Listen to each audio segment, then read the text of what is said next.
our first of probably 4 to 5 for this year. Something that we wanted to do different at USPK this year was have a little bit more routine updates through these town halls so that we can reach out to the community. We have Blake recording this for us to upload on YouTube. So if you're missing anything, we'll have it uploaded within the week. So let's kick it off. Just as a reminder for USPK, our mission here is essentially to advance the growth and the development of parkour here in the US. We have 3 main pillars, which are centered around advocacy, education, and community. And this is all around governance for parkour. Always as a reminder, we're also a 5013C nonprofit. I think that is something that does distinguish us as a NGB compared to other organizations that are doing groundbreaking work of parkour here in the States. Whoops, did we miss a slide? Oh, here we are. Yep, so I'm Alan out of Raleigh, North Carolina, and I serve here as the chair. We're missing Corey Hollingsworth, who just recently moved and relocated to California, and they serve as vice chair. I'll let the others chime in, and I'll kind of add Mike and Adam in just a moment. Hi, I'm Melissa. I'm over in Pennsylvania, and I am the secretary. Mike Jones is out of Texas, and he serves as a treasurer.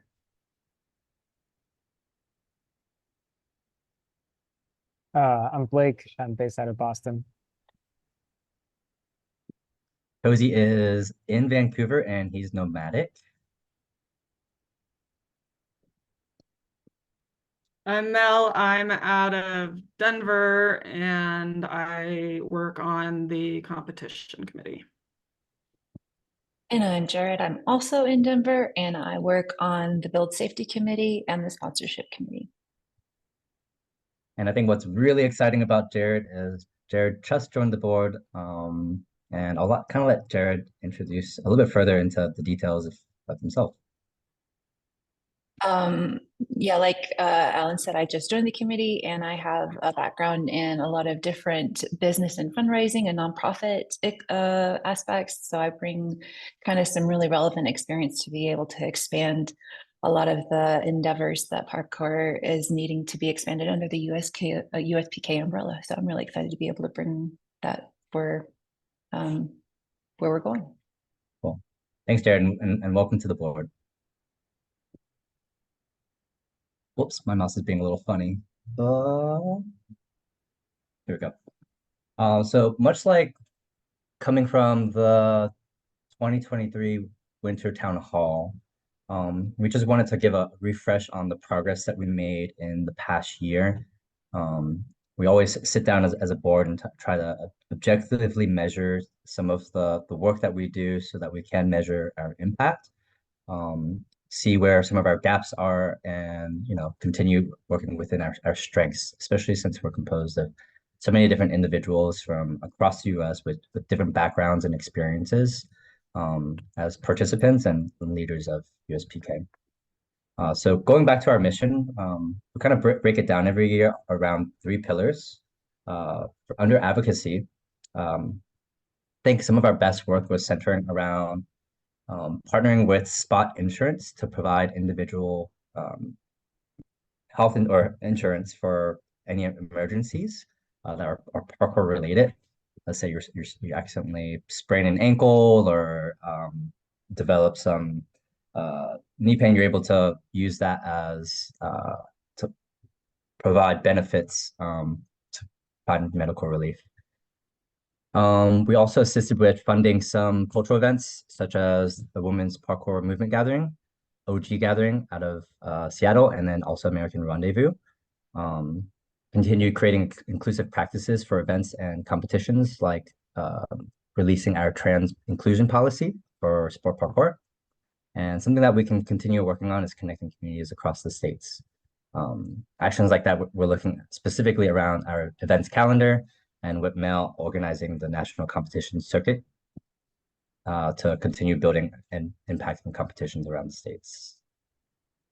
Under Unify, we have building a national circuit Mel, we can kind of talk about that a little bit later. She's been doing phenomenal work at um, connecting around, I think, 800 to 1,200 athletes across the country.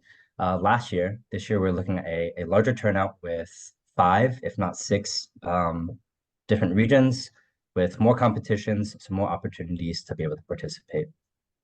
We also ran a successful end of year fundraiser, raising, I believe, around $3,300 through, I think, in December, if I was correct, November, December. This is also with a board match. So part of that $3,300, every board member here is also putting their dollar down. A little bit of work that we can do under unifying parkour here in the States is continuing to provide support to those regional and national jams. We're always on the lookout to figure out ways that we can, one, build a little bit more accessibility to participation of parkour across the States, and also some inclusion. And here we're still in like I think like a startup phase of being able to financially support our organization, and we're lacking on being able to provide funding and grants so that we can build upon that accessibility of parkour events or even education, such as like subsidies or grants for certifications, seminars, etc. Under education, we have evaluating and sanctioning existing major parkour certifications. These major parkour certifications have applied and gone through an audit rubric under our certification committee. It's been a little slow on our end just because we have to like cross our T's and dot our I's to ensure that we're building a standard that's going to be setting the tone for what coaching looks like here in the States.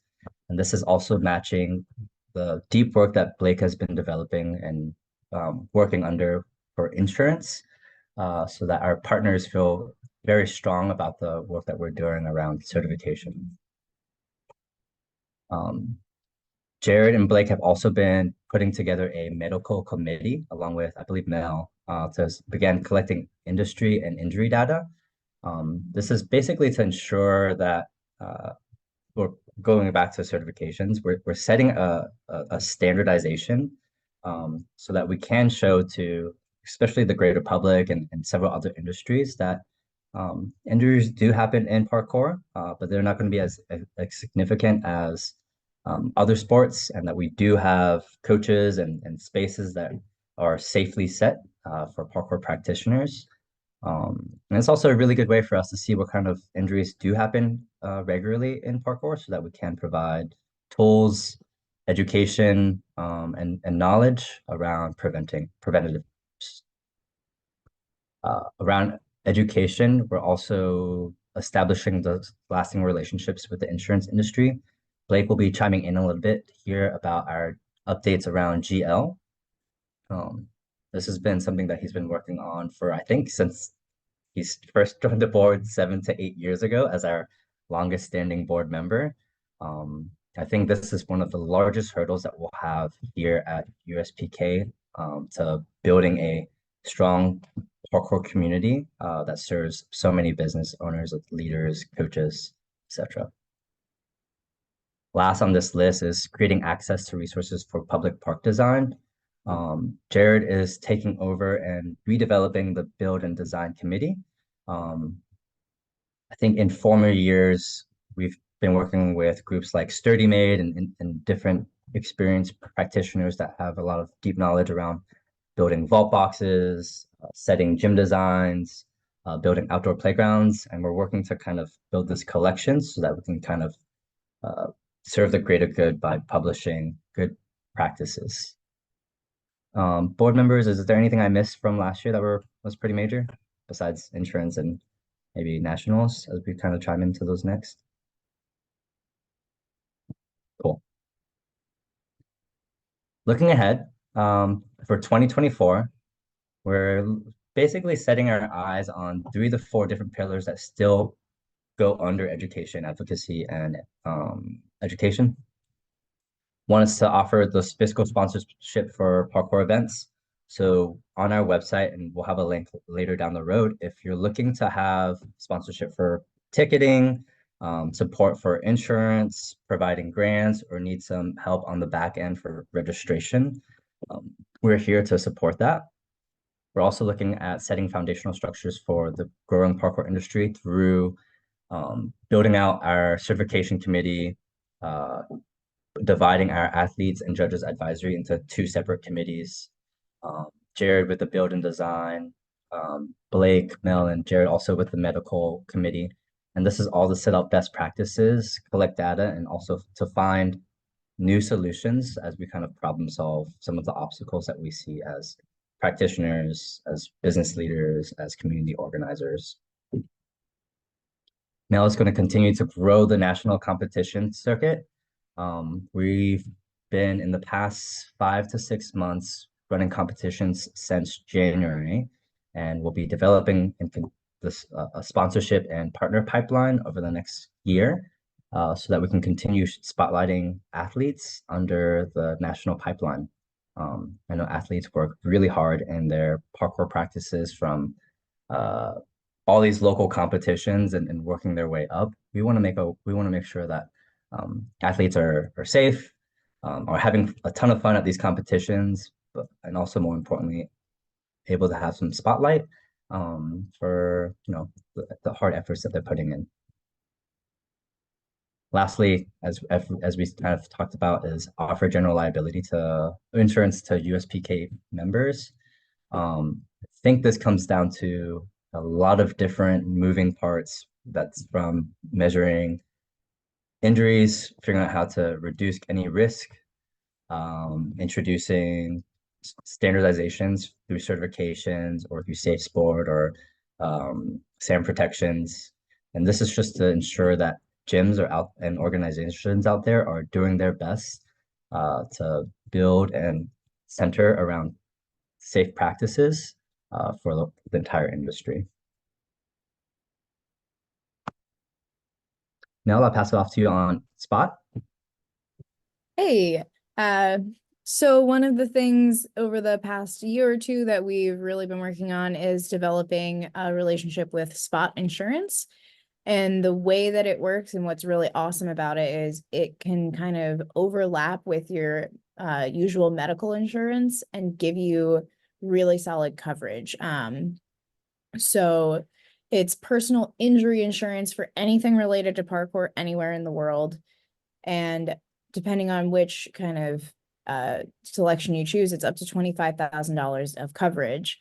And that can kind of overlap with your regular insurance and really help to relieve those costs. So that comes with membership with USPK. And we also have an event side of that where we can offer that to participants of an event for USPK organizational members. And we have, in fact, offered that insurance at various events, such as American Rendezvous, USPK Nationals, Women's Parkour Movement Gathering. So it's something that we're really excited to be able to offer both to the individuals and the larger community to have that type of emergency coverage. So with those memberships, a quick overview here, there's 2 different individual memberships. One is for $10,000 of accident coverage, and that's a $1,000 deductible, or there is the $25,000 coverage, and that's a $0 deductible. With those 2 memberships, you can kind of choose what works for you, but that's included with USPK membership at either of those levels, along with all of the rest of our USPK benefits and things. So we're very excited to be able to offer that to just really help with keeping our sport as safe as possible and being able to help people recover and help allay those medical costs. With the organization, we also are able to sanction events and help with running events, and along with that, offering that event participant coverage where each participant of your event will have that spot coverage. And adding on to that, hoping to help with planning and resources for events and adding our events into the calendar so that we're able to serve the greater community with each individual community adding into that. Thanks, Mel. I'll turn it over to Blake around the progress that we've been doing around GL. Thanks, Ellen. I think the biggest thing is this is such a massive piece of our of our industry, and we have encountered many of the hurdles that most major organizations would encounter on this, but we are trying to then add the complexity of doing this for all states and all use cases and cover the huge variety of things that our community offers. So that would include the indoor classes, outdoor classes, foam pits, trampolines, all the things in between. And unlike having our members go and get their own insurance individually, the goal is to try to get something that will cover the wider industry and make sure that we are both sharing risk and sharing standards. We are also, to do this, we are also trying to collect a lot of the information about what exactly does parkour entail. So what are the membership numbers? What are the injury rates? And this is information that no one has. The insurance industry doesn't have this because there's multiple providers. The regional groups don't have this. This is something we are trailblazing on new ground, and that has been really cool to see the industry coming together. We've had over 20 groups submit their insurance information. We've had a bunch of groups share their injury data as a way to improve and grow the larger industry, and also to make sure that our organizational members are not being taken advantage of by these massive companies that really only often seem to care about their bottom line and are trying to kind of pigeonhole us into a product that already exists. So our big push has been trying to customize this product, make it work for parkour, work for our community, make sure that our organizations and our participants are covered, and make sure that it's going to be at an affordable rate. So I think one of the biggest things for us has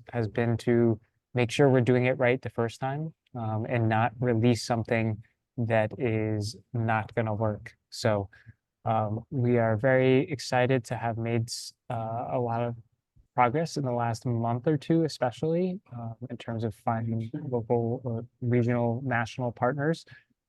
And we are very excited to hopefully have something coming out in the near future that will satisfy this. I will say though, we are still looking for data. So if your organization has insurance data, that's just a quick survey we can have you fill out. We will post it online in the notes. We will also, if you're curious about it, just send me an email, blake@uspk.org. And I'm happy to send the survey, but we are looking for as many different data points as possible. So if you would feel comfortable sharing your insurance and or injury data, that would be a huge perk. We are also making that digested information available to people that send it to us. So if you want to see where your organization stacks up in the wider industry, and if you are overpaying or underpaying for your policy, send us your info and we will give you the digested breakdown. Thanks, Blake. And yeah, quick shout out to Blake for, I think, what is unseen and understated work. I know that you've been working really hard for the past 6 to 8 years around insurance, answering really tough questions and being able to hold your weight every single time. I had the opportunity to step in to a call with Blake with some underwriters and some head honchos around insurance, and it was really, really cool to see you step up, answer questions, and demonstrate to these guys that parkour is something that has a lot of impact. It is really safe. And we're trying to craft and utilize this survey to demonstrate that. So thanks, Blake. All right, I'll pass it over to Mel for nationals. Hi, we're really excited for our second full season and our second national championship. We have scheduled 5 regional championship events, and those are all the info for all of those are available on their Instagram pages. And most of the leagues are currently running qualifying events for those. Excited to have Northeast running an event this year. We are beyond excited to be partnering with Sport Parkour League again as one of their 3 qualifying events, and to have their help and them on board again, and to have our podium athletes qualifying for spots at SPL. Nationals this year will be at Kiskaya Athletics in Texas. I will begin by saying that they have air conditioning. So we'll be heading to Texas in July, but they've got air conditioning. And really, this is going to be the perfect spot to host because Lorena and the crew at Kiskaya designed this gym especially for events like this. They've built in so many classic parkour spots that if you can't get international to travel or they've been torn down, this is your chance to kind of experience that magic. And just all of us coming in and taking over a small town. I think it'll have a little bit of a feel of like when we go take over the small town for Oslo with everybody in town together, enjoying this gym and running a amazing event. Thanks, Mel. I'm super excited. Me too. Awesome. I guess this is a great time for us to answer any questions, whether that's around some of the information that we've updated everyone with, or if you have any questions around the work that we'll be doing this year. I'll let Blake, who's managing the Zoom call, to field for questions or see if there's any hands that are raised.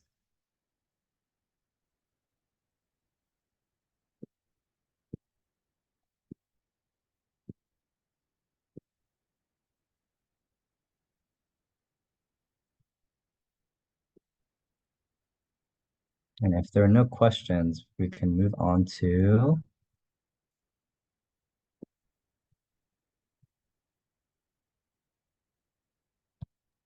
We've got one from Devin. Yeah, Devin, I'm happy to answer the question. Are you asking for like an independent entity? Are you a small entity company? Yep. Yeah, so that is one of the things that we are trying to build into this so that we can have a lot more of the pop-up programs that are being run by individuals, small groups. I think the bias right now is very much towards gyms and being able to have everything enclosed in a box. And we realize that our community is very diverse and there are people that don't fit that description. And so we want to make sure that the GL would include that insurance. So if you're asking about general liability insurance for a small parkour program, that is something that is that's the thing that we're working on. It would cover everybody.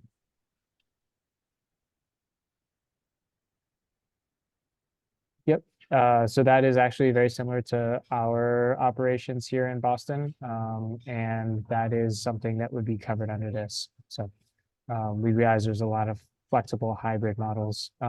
I would say, Devin, if you want to send us your I'll send you the survey. I'll put it in the chat right now. But if you want to send us your information about what you're currently operating, and if you already have insurance and what that includes, and if not, just put that in there. And I'd be happy to have that discussion with you and give you some more advice.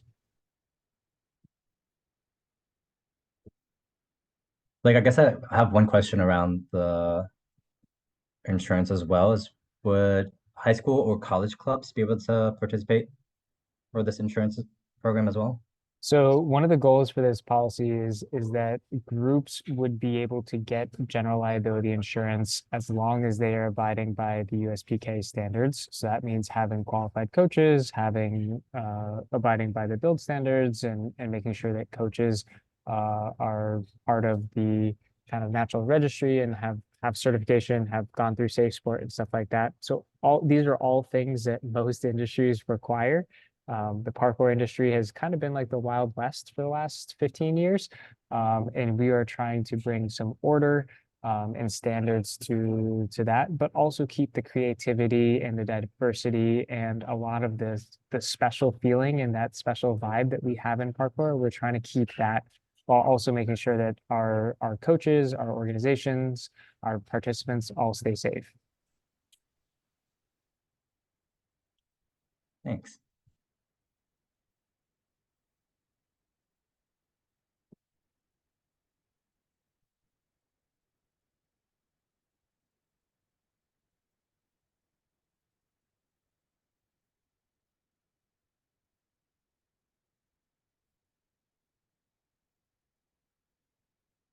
Devin had another question. Let's see.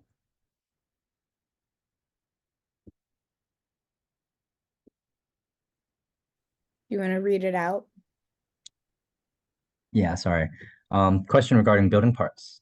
We're in a small town, but there's lots of space that could be developed into playgrounds and or / movement spaces.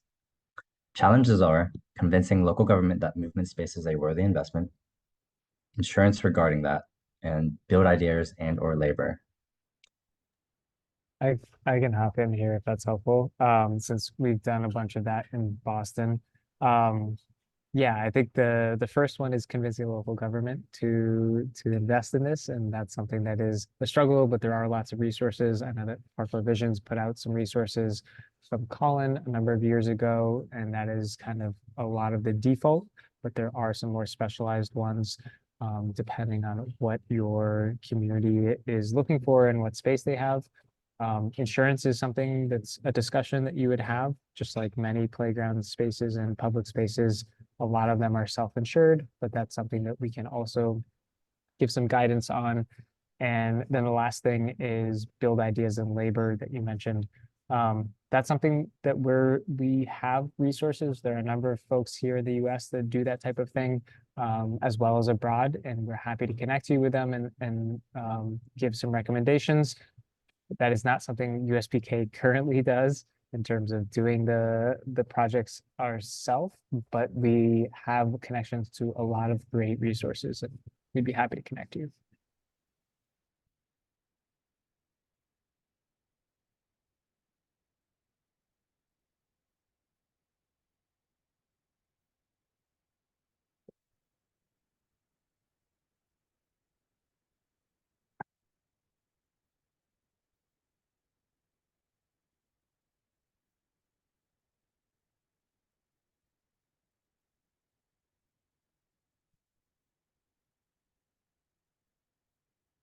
All right. Any last standing questions? Devin, thanks for the questions so far.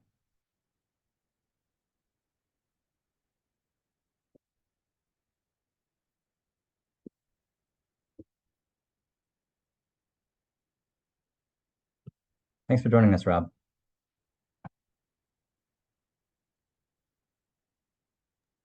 All right. I'll turn it over for our last call to both Mel and Jared around nationals, specifically around our prize money campaign. Mel, Jared? You're muted, Mel. It just popped up to tell me. Sorry about that. We're going to be running a fundraiser to raise money to provide prize money for the athletes that are competing at the national championship. The money that we collect for tickets and participation literally just goes to pay the expenses to hold the competition. We didn't want to make it too high of a price to compete or come view, which would prohibit people from competing. So we've tried to keep that low, but we'd also love to reward our athletes who are working so hard throughout the year and the season and traveling with prize money. So we will be holding a campaign to raise money for prizes for our athletes at nationals. In addition to that, we are going to be looking for sponsors for nationals, and I'll let Jared talk about that. Thanks, Mel. I was actually just going to mention also that this is a really great tool that you can use also, Devin, when you're approaching some of the local governments to start looking at investments. Because one of the reasons why sponsorship is such a great tool is because it's a really great way to strengthen positive brand association and brand credibility. So whenever you get additional sponsors or you get people, local businesses or local governments or local entities investing in an event or something that's going to promote what you're wanting to do, like Devin, what you're mentioning that you want to do, it drastically increases the credibility and the trustworthiness of the event or the promotional capabilities of what you're wanting to produce here. So one of the great things that we have going for USPK is that with sponsorship opportunities, you can increase and leverage the credibility and trustworthiness using sponsorships and really leverage the well-respected and reputable aspects of that with hosting an event like that. So there's a lot of opportunities to be able to use that networking opportunities and really use that to leverage that to increase event engagement and sponsorship facilities to really promote and boost the brand image and loyalty and business expansion through that. So being able to have those kind of opportunities really brings the focal point into how different entities that you have in your local area can boost either competition circuits like we're using it for USPK in this event, and also really leverage opportunities to have marketing expand media coverage or just pull more family in it and event interest into it. So with what we have going on right now, we have different levels of sponsorship opportunities that different people could choose, whether it's gold, silver, or bronze. And then we have product and service opportunities available as well, so that people can kind of pick what serves them the best. And then there's also just different capacities where you can approach depending on what suits different investment opportunities. So with the ability to have insurance, really building up this capacity, you're able to take the risk out of different sponsors' portfolios and put it into USPK, and that really expands the opportunity for people to be able to invest with the opportunity being there for them.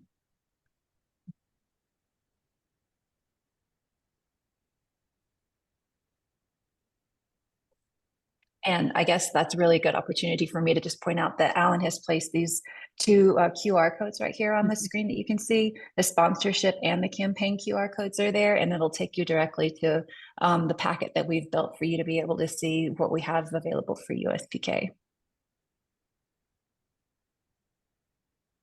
And I'll kick it back to you, Alan.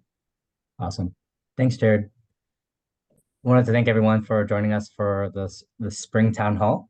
We'll be looking forward to having a quarterly town hall basically at the end of every quarter. So we'll make sure to upload this one if you've missed any details or want to review any notes.